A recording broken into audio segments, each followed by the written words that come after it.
Let me say, can I say Yeah, one thing? please. To me, the great Stanley Kubrick Yeah. was an actor's enemy. Well, he did 100 takes He was per an shot. actor's enemy. And I can point to movies that he's done, the worst performances I've ever seen in movies. Robert Duvall was known for his blunt honesty about other actors, never hesitating to voice his true feelings. His aversion to certain colleagues was so intense that he famously walked away from lucrative roles worth millions rather than work alongside them. Tensions with Hollywood legends like John Wayne became so heated that third parties had to step in to keep the peace. When a reporter asked whether he'd consider reuniting with one particular actor, his cold, cutting response left no room for doubt. This is what he said to the actor. I said, oh. So now we got in this big argument for 20 minutes. I called him every night. He was saying he didn't know anything, and I got lightheaded. In today's video, we share the 6 actors Robert Duvall disliked the most and the surprising reasons why they had these bad relationships. Stay until the end to hear the complete story. Number 1. Marlon Brando. In 2022, when Hollywood celebrated 50 years since Francis Ford Coppola's famous movie The Godfather, Robert Duvall caused fresh discussion with his honest thoughts about Marlon Brando. Duvall is known for being real and straightforward in his work. He didn't hold back when talking about the mysterious master of method acting. He called Brando an enemy to actors, a harsh label that showed more than just a personality clash. For Duvall, this wasn't a small grudge. It was a major disagreement about acting, a resentment that started when they worked together on The Godfather. While Duvall's character Tom Hagen stood next to Brando's Don Vito Corleone in some of the most famous movie scenes ever made, behind the camera he saw behavior that upset him. In Duvall's view, Brando wasn't a genius doing his work. He was a harmful force. He accused him of embarrassing younger actors, damaging their performances, and even ruining scenes whenever attention moved away from him. To Duvall, this wasn't brilliant work. It was just ego, poisonous and damaging, destroying the teamwork that movies need. But the most telling proof Robert Duvall shared years later was about Marlon Brando's well-known habit of using cue cards. According to Duvall, Brando even demanded that other actors tape lines to their bodies because he refused to learn his lines. In a direct 2022 interview with the AV Club, Duvall shared his real opinion about this habit. He said it made him spontaneous. I think it was partly that, but also partly laziness. This wasn't a rumor or gossip he heard from someone else. It was a direct criticism from one Hollywood legend pointed straight at another. Duvall even admitted he once tried using cue cards himself but stopped almost right away. If you know your lines perfectly, you can still be very spontaneous, he said, making clear his belief that preparation is the base of great acting. Brando, always mysterious, never responded publicly to these sharp criticisms. By the time Duvall's toughest words, calling him lazy and even an enemy to actors, came out, Brando had already died in 2004. His silence, whether planned or not, left his unusual methods as his only defense. To Duvall, though this was never about personal dislike, it was about respecting the craft. His own approach based on discipline, authenticity, and being completely ready went directly against what he saw as Brando's carelessness and disruption on set.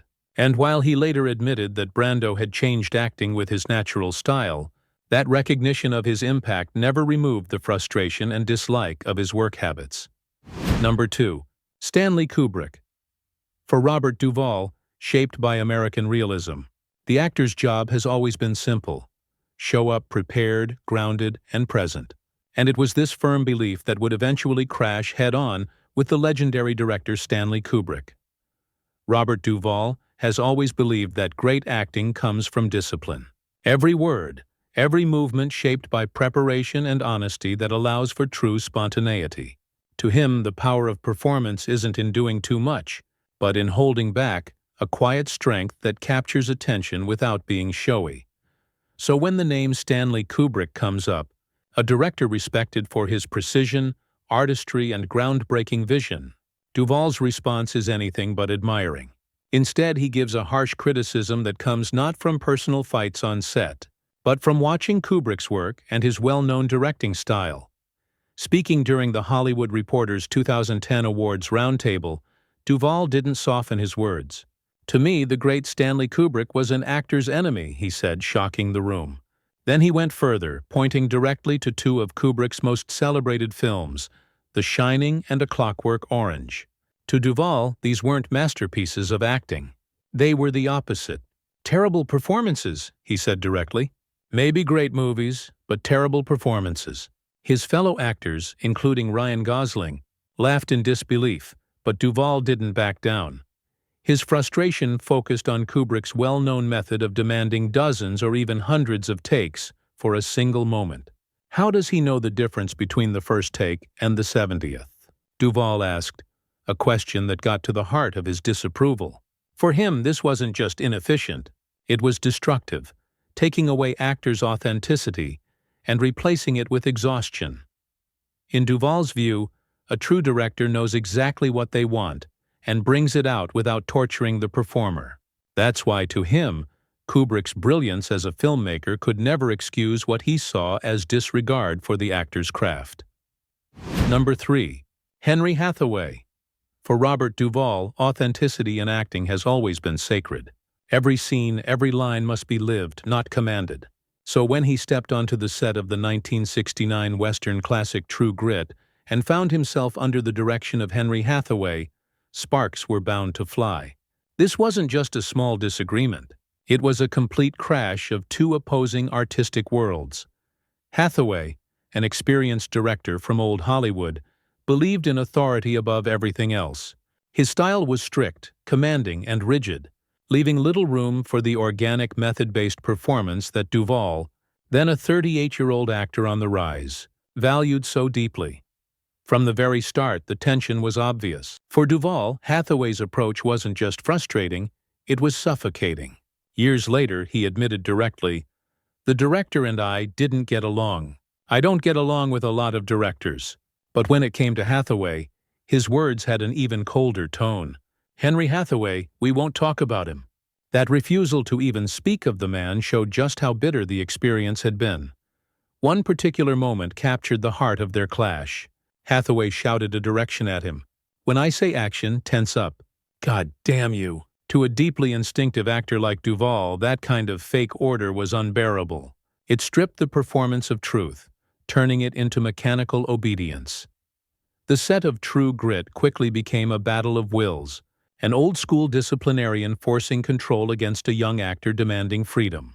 For Duvall, the experience left a scar, not because he lost the fight, but because it represented everything he believed acting should never be.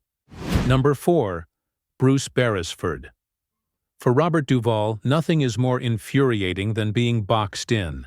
He doesn't mind direction, but what he cannot tolerate is the kind of heavy-handed control that suffocates creativity and drains the life out of a performance. Acting to him is an organic exchange, fluid, unpredictable, and alive. So when he worked with Australian filmmaker Bruce Beresford on the 1983 drama Tender Mercies, tensions were bound to happen.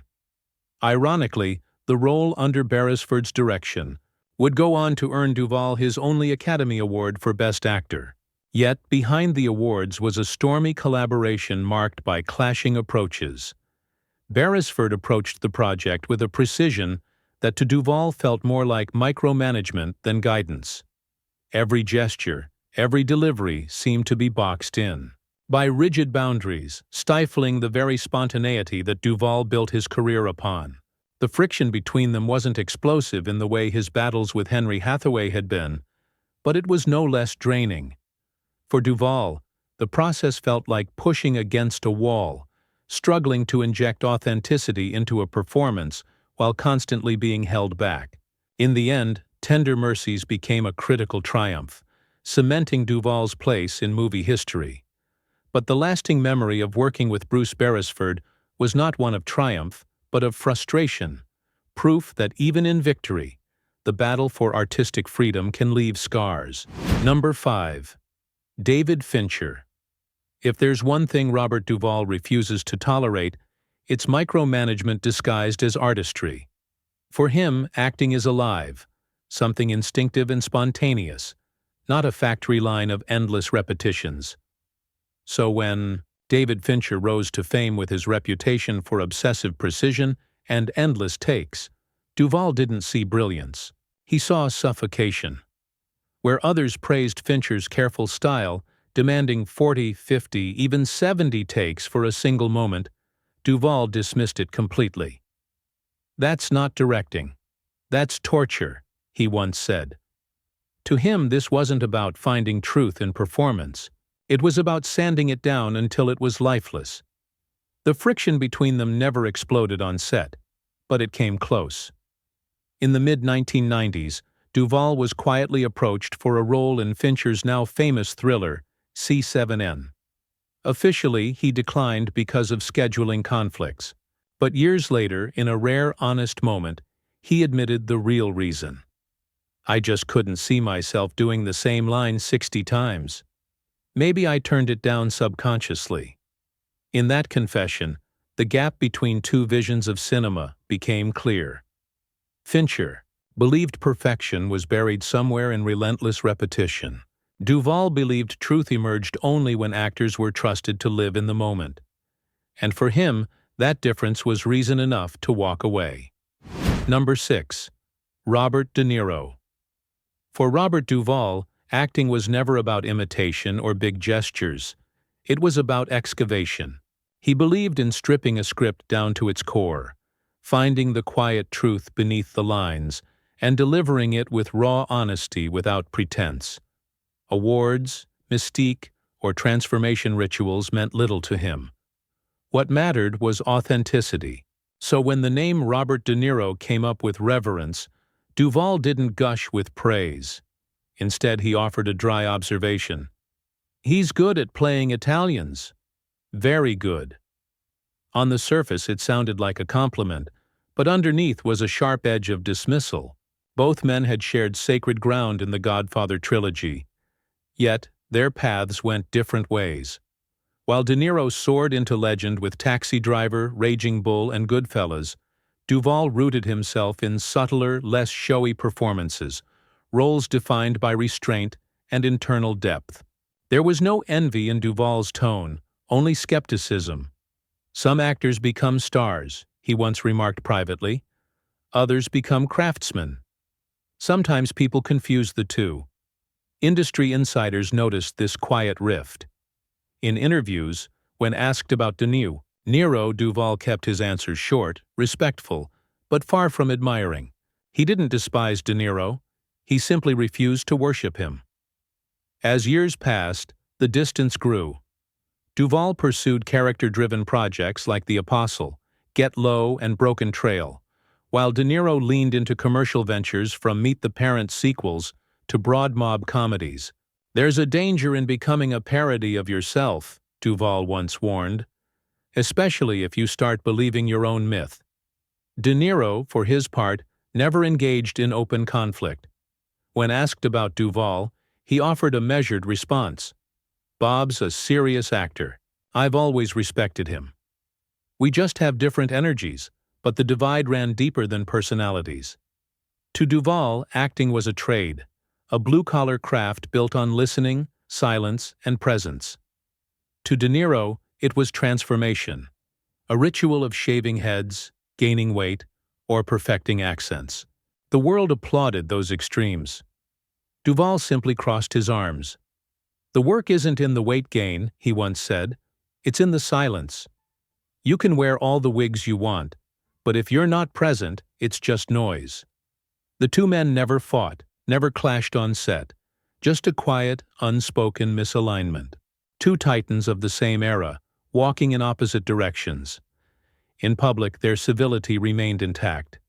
At award shows, it was a handshake, nothing more. Not hostility, just philosophy. For Duvall, De Niro represented the very style of acting he resisted, built on mystique, transformation, and excess. For De Niro, he continued his pursuit of extremes, adding to a legacy of intensity. They weren't divided by scandal, but by one stubborn question. What is great acting? To Robert Duvall, it never looked like Robert De Niro. And that perhaps says it all. In the end, Duvall's legacy wasn't just his performances. It was the values he refused to betray. From calling Marlon Brando lazy to dismissing De Niro's theatrical extremes to rejecting David Fincher's obsession with dozens of takes, his judgments were rooted in one thing: a sacred respect for the craft. He demanded discipline, honesty, and humility on set. The rest in his eyes was noise. So the question lingers: was Robert Duvall right to stand his ground? Or was he simply too stuck in the old ways to adapt to a changing Hollywood? In the end, Duvall's legacy wasn't just his performances. It was the values he refused to betray. From calling Marlon Brando lazy to dismissing De Niro's theatrical extremes to rejecting David Fincher's obsession with dozens of takes, his judgments were rooted in one thing: a sacred respect for the craft. He demanded discipline, honesty, and humility on set. The rest, in his eyes, was noise. But perhaps that's what made him unforgettable. In an industry built on compromise and spectacle, Duvall stood alone, unmoved by trends or reverence for Hollywood royalty. His refusal wasn't bitterness, it was principle. So now we ask you, was Robert Duvall right to stand his ground? Or was he too rigid, too stuck in the old ways to see the brilliance in others' methods? Do you agree with his philosophy that great acting comes from discipline and restraint?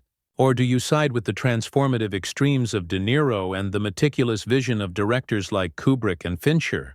Drop your thoughts in the comments below. We want to hear where you stand. And if you enjoyed uncovering the untold rivalries and unfiltered truths behind Hollywood's biggest legends, make sure to hit that like button, subscribe to the channel, and turn on notifications so you never miss another story. Because the real drama isn't on screen, it's behind it.